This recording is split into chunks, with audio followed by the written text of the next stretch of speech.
ಪ್ರತಿ ಭಾನುವಾರ ನಮ್ಮ ಬ್ಯಾಚುಲರ್ಸ್ ಲೈಫ್ ಹೆಂಗಿರುತ್ತೆ ಅಂತ ಒಂದು ಲಾಗ್ ಮಾಡೋಣ ಅಂತ ಅನ್ಕೊಂಡೆ. ಇದ್ಯಾವುದೋ ಹೊಸ ಪ್ರತಿಭೆ. ಏನ್ ಹಂಗ್ ನೋಡ್ತಾ ಇದೆಯಾ? ಶಾಕ್ ಆಯ್ತಾ? ಆದ್ರೆ ಎದ್ದಿದ್ದೆ ಬೆಳಿಗ್ಗೆ 11:30. ನಮ್ಮಂತ ಬ್ಯಾಚುಲರ್ ಹುಡುಗರ ಸಮಸ್ಯೆ ಏನಪ್ಪ ಅಂತಂದ್ರೆ ರಾತ್ರಿ ಮಲಗೋದು ಲೇಟು, ಬೆಳಿಗ್ಗೆ ಎದ್ದೇಳೋದು ಲೇಟು. ಯಾಕೆ ಯಾಕೆ ಯಾವುದೋ ಒಂದು ಮಗ್ಳಾಗ ಎದ್ಬಿಟ್ಟು ದೇವ್ರಿಗೆ ಗುಡ್ ಮಾರ್ನಿಂಗ್ ಹೇಳಿ ಅಲ್ಲಿ ಉಚ್ಕೊಂಡು ಮುಖ ತೊಳ್ಕೊಂಡು ತಿಂಡಿ ಮಾಡ್ಕೊ ಬರೋವಂತ ಓದಿ. ಅಷ್ಟೊತ್ತಿಗಾಗಲೇ 12 ಗಂಟೆ ಆಗಿತ್ತು. ನನಗಂತೂ ಹೊಟ್ಟೆ ತುಂಬ ಸಿತಾಯಿತ್ತು. 2 ಸ್ಪೆಷಲ್ ಕಾಲೇಜ್ ಜೊತೆಗೆ ಬಿಸಿ ವಡೆ ತಿನ್ಕೊಂಡು ಅಲ್ಲಿಂದ ವಾಪಸ್ ರೂಮಿಗೆ ಬಂದೆ. ಒಂದು ವಾರದಿಂದ ರೂಮ್ ಕ್ಲೀನ್ ಮಾಡಿರಲಿಲ್ಲ, ಎಲ್ಲ ಗಬ್ಬೆದೋಗಿತ್ತು.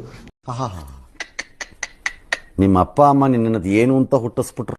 ಇನ್ನೊಂದು 2 ದಿನ ನನ್ನ ರೂಮ್ ಹಿಂಗೆ ಹುಟ್ಟಿದ್ರೆ ನಮ್ಮ ಓನರ್ ಒದ್ದೋಡ್ಸೋರು.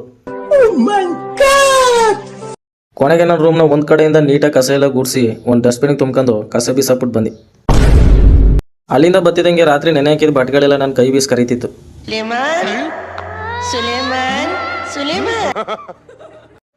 ಲಾಗ್ ಮಾಡ್ತೀನಲ್ಲ ಅನ್ನೋ ಜೋಸ್ಲೆ ಇರೋ ಬರೋ ಬಟ್ಟೆನೆಲ್ಲ ನೆನಕ್ಬಿಟ್ಟು ಹೊಗೆ ಗಂಟ ಅರ್ಧ ಜೀವ ಉಂಟಾಯ್ತು. ನನಗಂತೂ ಈ ಜೀವನವೇ ಬೇಸರ ಆಗೋಗ್ಬಿಟ್ಟಿದೆ.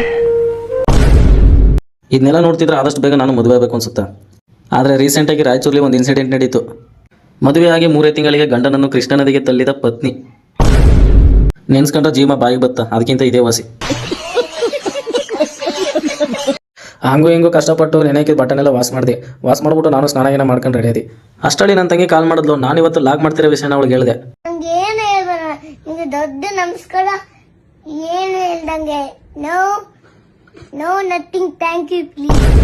ಬೆಳಗ್ಗೆಯಿಂದ ಕೆಲಸ ಮಾಡಿ ಬಟ್ಟೆ ಗಿಟ್ಟೆಲ್ಲ ವಾಶ್ ಮಾಡಿ ಮೈಕೆಲ್ಲ ನೋಯ್ತಿತ್ತು. ಒಂದು 90 ಹಾಕ ಬರೋಂತ ಓದಿ. ಈ ಬಡತವಿಂದ ದೇಶ ಉದ್ಧಾರ ಆಯ್ತದ. ನಮಗಂತೂ ಬಾರಲ್ಲಿ ಸಿಗೋ 90 ಎಲ್ಲ ಅಭ್ಯಾಸ ಇಲ್ಲ. ಅಭ್ಯಾಸ ಇರೋದು ಓನ್ಲಿ ಟೀ. ಟೀ ಕುಡ್ಕೊಂಡು ವಾಪಸ್ಸು ಮನೆಗೆ ಬಂದೆ. ಮನೆಗೆ ಬರೋ ಅಷ್ಟರಲ್ಲಿ ಬಟ್ಟೆಗಳೆಲ್ಲ ಒಣಗಿ ಗಾಳಿಪಟ ಥರ ಹಾರಾಡ್ತಾ ಇದ್ವು.